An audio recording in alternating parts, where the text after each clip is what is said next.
All right, Ben.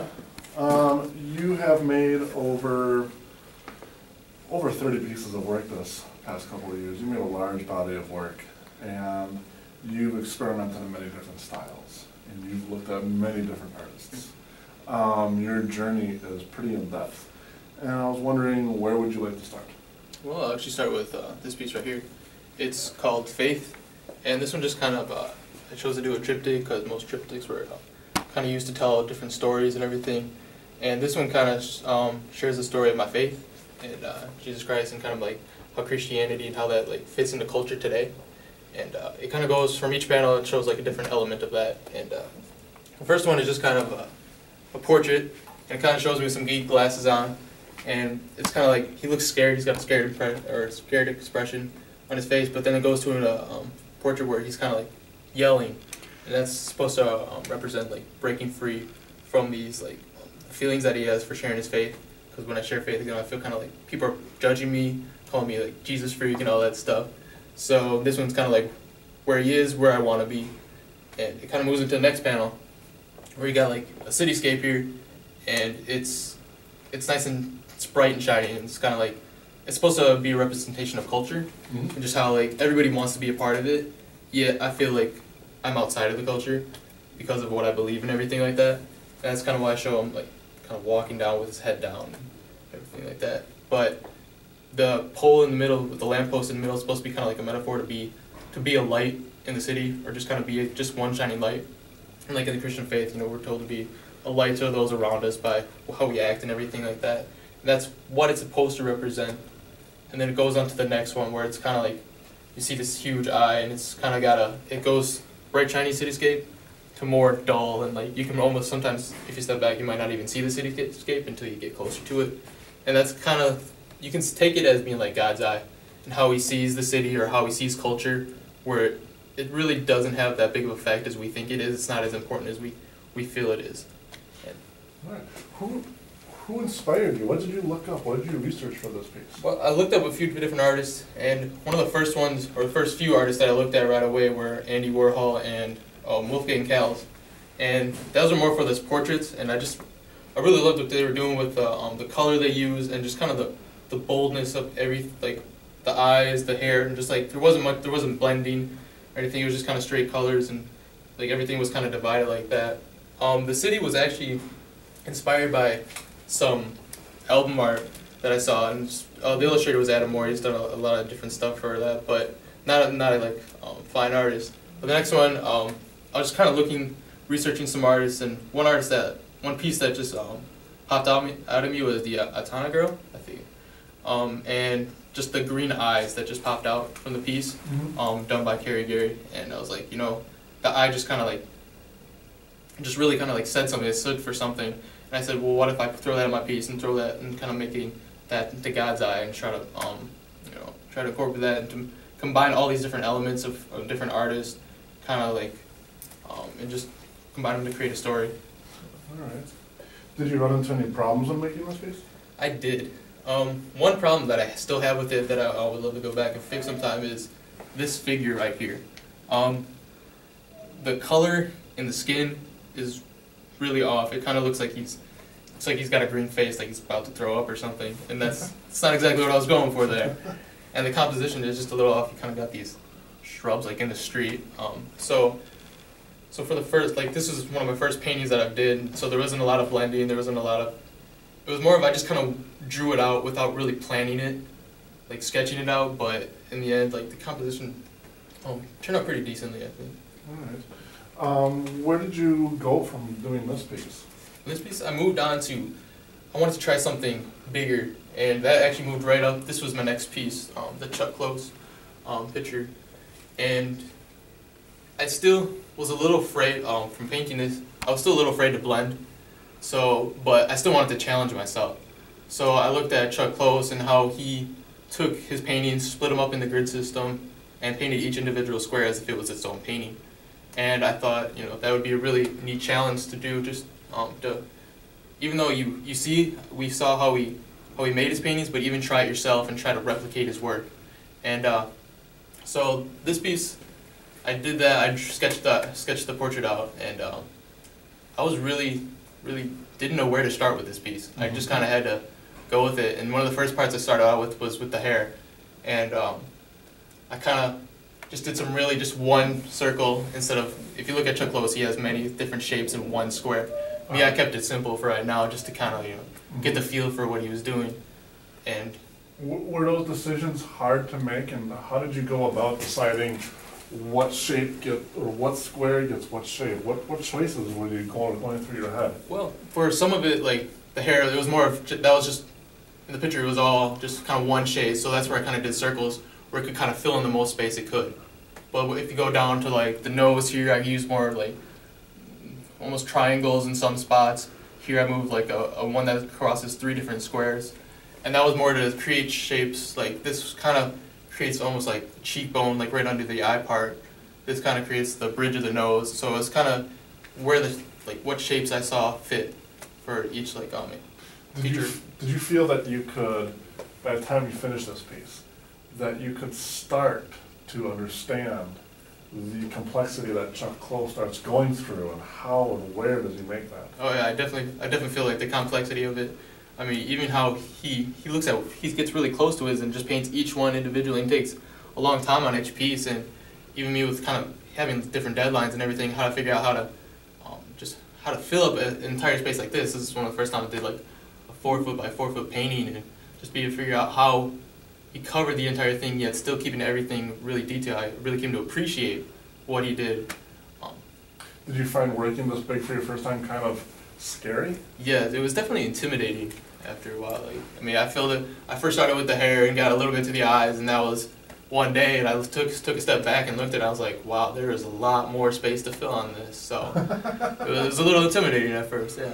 But did it end up? Did you feel like it did open your horizons? Like, all right, I can do this. Oh now? yeah, definitely. I mean, later on you can see me experimenting with little bigger canvas size and being okay with that. Mm-hmm. So I mean, definitely kind of opened a lot of windows for me going into other paintings. Awesome. Well, let's talk about that. Where did you go from here? Actually, from there, we did some photography pieces, which I can touch on real lightly. Okay. But we wanted to try a few different elements. So trying to get my feet wet in different mediums, and one of them was photography. And we were looking at elements and principles of design.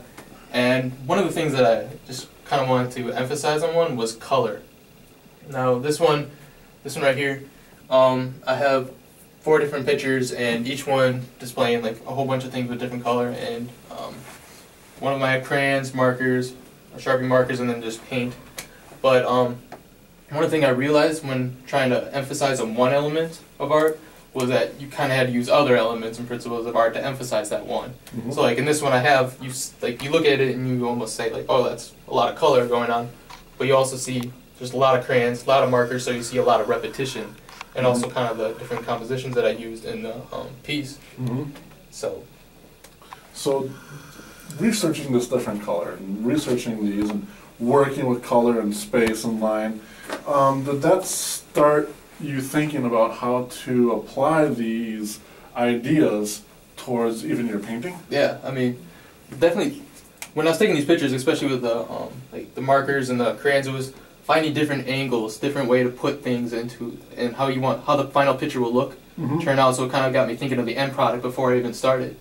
So I mean, that definitely led into other paintings where you kind of had to find the end product. Where like, if you're doing a cityscape, do you want the buildings from straight on? Do you want them from a top view, bird's eye view? Do you want one point perspective? So just thinking about the perspective and depth of each pictures that you were taking or the paintings that you were doing. Didn't you do a painting based off of one of these crayon photography pieces? Yes, I did. That's the next one. Where did that go? That was over here. All right. This one right here. I ended up calling this one The Power of Creativity, which is actually the slogan of Crayola. And but this one was more kind of, if I could take what I did into a picture and kind of apply it to a painting, but in a totally just kind of different way than what I did, apply it in a totally different medium. And also with this piece I wanted to keep expanding on medium and what I use, so I went with watercolor with this. And the artist that I was looking up for this one was, she's a Russian artist named Laura Zombie, and she does a lot of these kind of spray paint. She's more of a modern artist, but the way she applied paint and just her process of everything really just kind of like, it hit me, and just kind of like, I really loved her work. But a lot of her work seems like it's a chaotic in a way, but everything is specifically planned out where each drop is, or how each, like here I kind of have like a bunch of paint coming down right here, but she would plan out where that paint would fall. And this one was more of a kind of experimentation for me, like how I could emphasize color and just kind of just change the way I did it in a way, and it also kind of helped me do a little composition of where to place these crayons. I was trying a whole different ways by placing like 3 in a row, or have this filled with a bunch of different crayons. And the way I saw fit would just kind of have 3 crayons, but have the rest filled with a whole bunch of splatter paint and just a bunch of like watercolor just coming down and everything. What was the hardest part about making this? The hardest part was actually kind of figuring out what color went where. I chose the 3 primary colors, but even in the backgrounds, at first I started with just having yellow and have that drip down, blue drip down, and then red drip down. But it looked so plain because there was all this white back here. So the hardest part was actually figuring out what to fill the rest with and what colors to do that with. Mm-hmm. So I tried to do more, just kind of experiment with colors next to each other. And I started with some complementary, and it looked good, but I wanted to take a different step. So I tried purple next to blue, light blue next to red, and even to purple with orange and red, some of them mixed up. So I did a lot of experimentation before I actually figured out what colors I wanted next to each other. So that was the difficult part. There seems like there's a connection between these 2 pieces. Mm-hmm. Can you talk about that? Yeah, I wanted to take the same process that I used for the Crayola picture, but I wanted to kind of use it to have a more message oriented. Because this one just it's kind of there. This one has more metaphor to it. The light bulb and the self-portrait kind of add, kind of makes you think about thinking almost. And the title of the piece is actually called Chaos of Thinking. And it's just how I could use the lines and use the process of watercolor to create like the chaos of the kind of all these lines coming out of the light bulb, and it's just kind of almost like an explosion. And usually when you see a light bulb above someone in like cartoons, it always meant like, oh, they had a great thought or something like that. So that's what I kind of wanted to explain, but kind of like just to even think about the thoughts that you have. Mm-hmm. In a way. So just create more of a metaphor with this piece. Did you have any struggles or problems with coming up with the metaphors, or just the making of the work? Yeah. This one was actually based off another photography piece that I did, like on contrast with light bulbs against the darkness of rooms. And I first just started with a light bulb, and I was just going to go with that. But then I decided to do a self-portrait, and because of that, the metaphor kind of came. And first, I only started with the light bulb and the self-portrait. And then as I continued on with the painting, I kind of did these strokes out from the light bulb, and that just kind of created a life of its own, where it kind of became the metaphor itself. Mm-hmm. Mm-hmm. From here, I'm seeing this style, you're seeing your Chuck Close. You've experimented in multiple different styles, and I would like to hear what ended up happening to get to this one right here. I mean, this is another style of work that you work with. Where did you come up with this? How did you do this? Well, this piece was actually inspired by a mission trip that I went on over the summer to the Bahamas to help at an AIDS camp. And just being in the Bahamas and surrounded by the culture there, I really wanted to kind of express what I saw there and everything. And while I was there, I met a lot of the people there, and they were living in these houses that were like almost the size of this small space. And so the painting is based on one of the people that I met there. Her name was Sasha, and that's actually the name of the piece. And she was a little girl that we met there, and she really didn't have any dolls or toys or anything, but as I was cutting wood and the extra pieces that would come off, she would take and kind of use as her own toys, and she used them as dolls, she used them as cars, she used them as food, or whatever she thought. And she was one of the most creative people I've ever met, and she was just a young girl. So as I came back and just kind of like thinking about everything that I saw, everything that I experienced in this place, I want to put on canvas, kind of making everything more personal than what I have been doing, and adding a little bit more culture to it. So Now, who is your artist for this piece? Who did you research to work in this style? Well, I started out by looking at different Bohemian artists, and one that really struck me was her name was Astrid Pinder, and she actually kind of depicted the people in the culture that they were in, and that really kind of went perfectly with what I wanted to say. So, but when I was doing the face, I noticed that Astrid Pinder does a lot more blending, and this is still after junior year, and I was still a little bit scared to blend. And as I was doing this, I still kept all the colors separated. I didn't do a lot of blending. And as I was looking at it, it actually reminded me of an artist named Frank Korb, who we went to a gallery visit at Cardinal Stretch University, where he divides every painting, or divides his work up into different sections, almost like a number painting. And that's what it reminded me of. But I still didn't want to lose the inspiration that I had from Astrid Pinder. So for the background, I experimented with blending for the first time in a while, and I did a pretty decent job, I feel.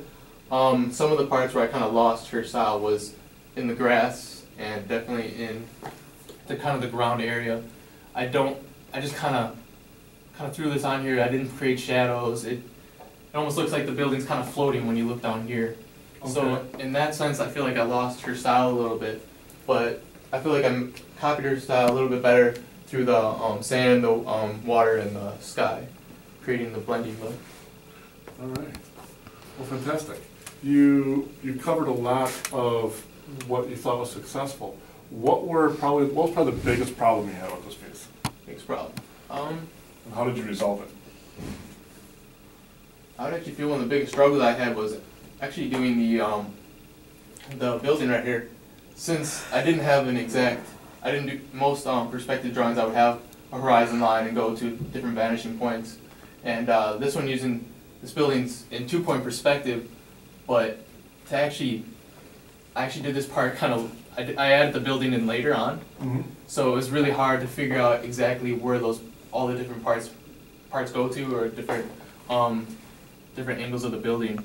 And one of the things you can kind of see is kind of messed up is the rafters up top. You have this triangle here, but these back 2 rafters just kind of go into the air because the perspective that I had was off quite a bit, where I didn't really get the angles correct on that.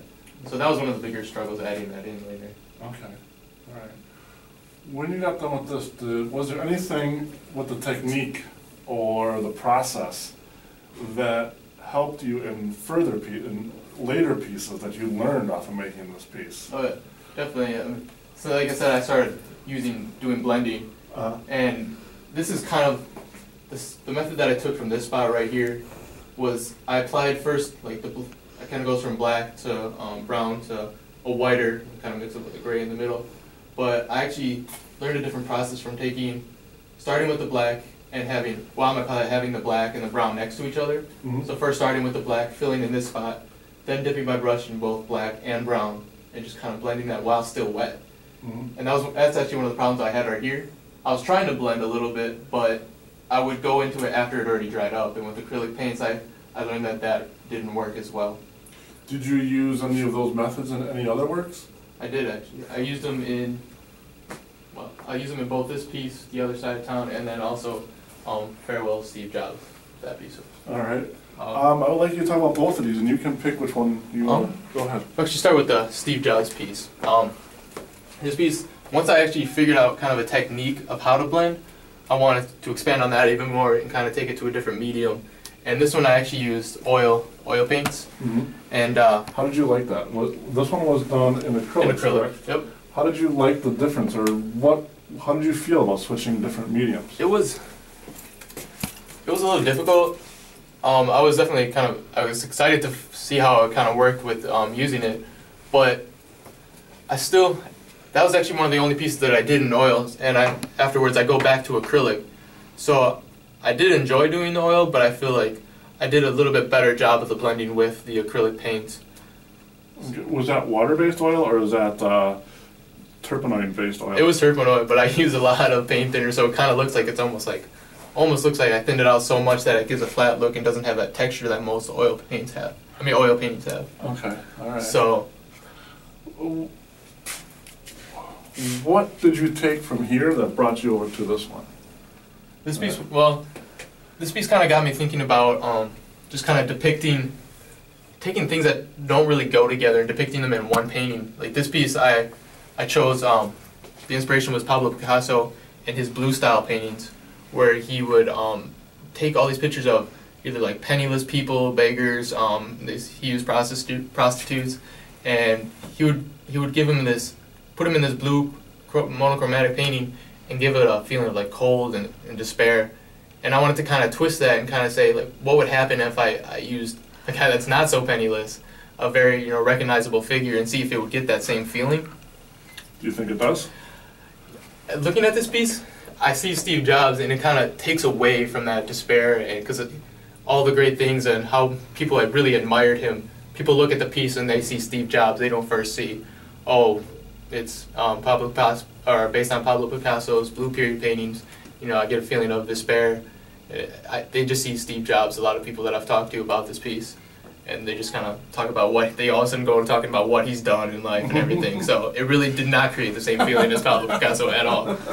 So, but yeah, definitely taking the idea that I was trying to go for with this piece and kind of expanding on that and bringing it to this one, taking it more, making this personal by doing a self-portrait.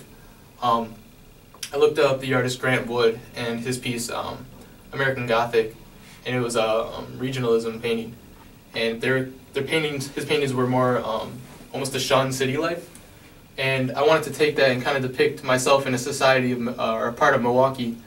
And knowing the culture in Milwaukee, it's a lot different waking up on one side of Milwaukee than it is waking up on another side.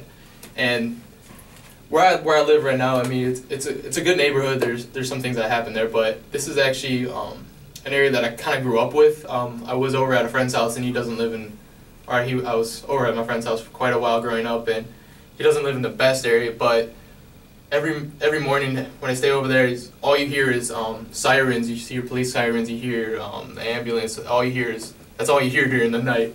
And in my place, you don't hear that every morning. So I just kind of wanted to depict what that's like.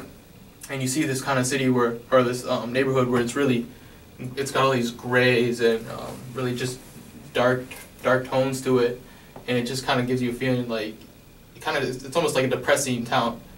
And when looking at it, you have this giant figure in the middle with the backwards cap and the hoodie on. And in the area that I hung out with all the time being younger, that's kind of the way people dressed around there. So where you were at, where I was, really kind of impacted who you were and impacted your culture and what you wore and everything like that. So I wanted to try to depict that a little bit in this piece. All right, your blending technique changed a lot. Mm-hmm. With how you applied the color. Can you just briefly touch on that really quick? What did you do differently with this one too? Well, this one, I said on the piece above, Sasha, that I would take the black and start with that, and then take the mixed colors in between. But this time I actually I blended the colors together like on a palette, and had the original color, like say which part do I want to say? I'll say the purple part. I had the exact purple color that I want, the base color pretty much that you maybe see in these spots. Mm-hmm. But to get the lighter colors, I would first just mix them right away on my palette. Mm-hmm. And so I'd have like purple mixed with white. So I started with that right here, but then I went back with just purple on my brush and just went over all that where it created a nice blend in the middle. But now that you've worked in multiple medium, what do you prefer? Or do you think the composition chooses for you what kind of medium you use, oil or acrylic, or do you think about that process before you get into it? I do think about the process, and for me, it's not so much the composition. It's just I chose oil on that piece because I wanted to try something new, but I really wasn't thinking of the texture that it could create. And if I wanted a piece that would create a lot of texture, I would definitely choose oil over acrylic. But if I was painting a picture just based on just kind of the message that I want to portray, you don't really need to like see the texture or see the technique. It was more based on the message I want to portray. Mm-hmm. I mostly chose acrylic. All right. we're getting close to the end of your interview, and I would like us to take this leap into one of your last pieces you did, Okay. which I can bring over here for us. And I want to talk about what you did a little bit on this last one here. What is going on here? What happened with this piece? I mean, this is probably the most whimsical piece you have. You have strong messages in your other work. What are you going at with this one right This here? one is actually a really fun piece for me. Actually, it was actually one of my favorites to do. But we were looking at all these different fine artists throughout junior and senior year. This is actually the last piece that I've done, and I wanted to take a very serious artist with Caravaggio and just kind of see how far I could take his dramatic style and kind of make it a really fun painting for me to do. And that's why you see Charlie Brown here, and he's one of my favorite cartoon characters growing up. But yeah, I just wanted to see. Also, like, it was also a challenge for myself too, taking a 2D figure and trying to make it into like a 3D rendering almost piece. And I just figured I really wanted to challenge myself, taking kind of all the different parts that I've learned over the past few years and kind of all throw it into one painting. What did you call this piece again? I call this piece Charlie Baggio. So, all right. What was the medium you used on this one? also acrylic. Also acrylic as well. All right. Well, how much time we got left? Briefly, could you talk about these two pieces off to the side before we have to Sure. conclude the interview here? Well, this one I called What Our Soul Lacks, and this was based off a artist named Eric Samuel Tim, but I also was a little bit more inspired by Robert Campin, who did a lot of triptychs, and one of the triptychs that he did was called the Murad Altarpiece, and that kind of showed the story of the angel coming and telling Mary that she was about to have Christ as her baby.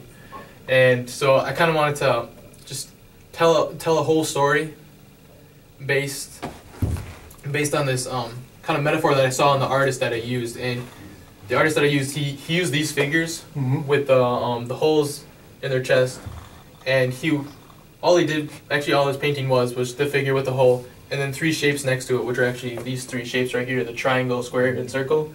And obviously they didn't fit into the chess piece, but I wanted to take the kind of the metaphor, the symbolism that he used, and kind of tell a story with it. And this one this one actually, when you look at it, it kind of starts with the centerpiece, and you see him kind of holding the ball, the spheres, and it's supposed to represent him kind of like trying to fit it in, but it doesn't fit, so he drops it into the pile with all the other ones. That's an interesting shape you have in here. What is the shape all about? Well, the shape is, you can see it, a lot of people have kind of taken it differently. It was supposed to represent more of a bird, kind of a dove style, but it's supposed to represent like the space that only Christ can fill in our souls. But I didn't want to be too obvious by putting like a cross or something in there. I wanted to kind of make it something that people had to think about. And it's supposed to be more of a representation of a dove, but people have gotten a lot of different messages. That's what I was going for. Does it bother you that other people get different messages from your work? It does, but not so much, because it kind of gives me a chance to explain what the piece is to them. So it kind of gives me a lot of chances to be open with people about my work, which is a pretty cool experience for me. All right. What this one I think is probably very different from anything else you've done. A very different style, to a certain extent. I also almost see some connections between this and Artist in the City. What are you getting at with this piece? Well, this piece I was just kind of it was actually kind of inspired from a kind of a sermon we were talking about in church, and it was talking about New Jerusalem and what that would actually look like when heaven meets earth.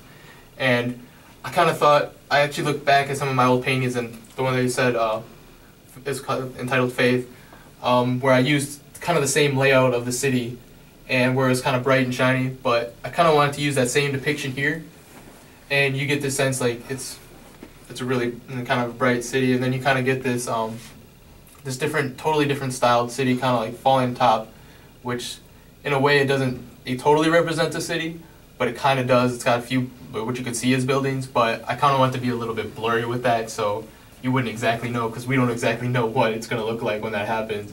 So that's why I chose two totally different styles, kind of combining together in the middle. Just kind of to show you the difference. All right. One last question. Same question I keep asking everybody. If all of these works had to go up in flame, and you could only save one of them, Only one. which one would you save and why? I would probably have to say the Sasha piece. This one, I mean, the piece as a whole just kind of definitely took a, it just really connected to me about the whole experience that I had on the mission trip and the people that I met, and being able to display that on a piece of canvas. And I was actually able to show some of the people that I worked with in the Bahamas, and they all just kind of loved it and really connected with it. Did you actually make this in the Bahamas? No, I made this a few weeks after I got back. So did you Facebook them or something? Yeah, I Facebooked. I took a picture of it, Facebooked them, and they all absolutely loved it. So I mean, just kind of the connection it has with me, it was really important. So do you think you would do more experience paintings like this, like going to a place and making these types of works? Definitely. I mean, that painting was actually like one of the most fun I had with creating the idea and everything. The idea just kind of flowed out, and it's one of the pieces that I've really been able to talk a lot about because of the experience. And I think just having that experience displayed in a canvas is really important to my art, because for me it makes a lot of better pieces, it seems like. Excellent. Is there any last thing you'd like to say about your work? Or the experience? Well, I just say definitely from the start of junior year to where I ended up with Charlie Baggio and these last few pieces, I mean, I feel like I've definitely grown a lot of new techniques that are definitely going to help in the future with kind of going on with career in art somehow. So. All right. Well, fantastic. Thank you.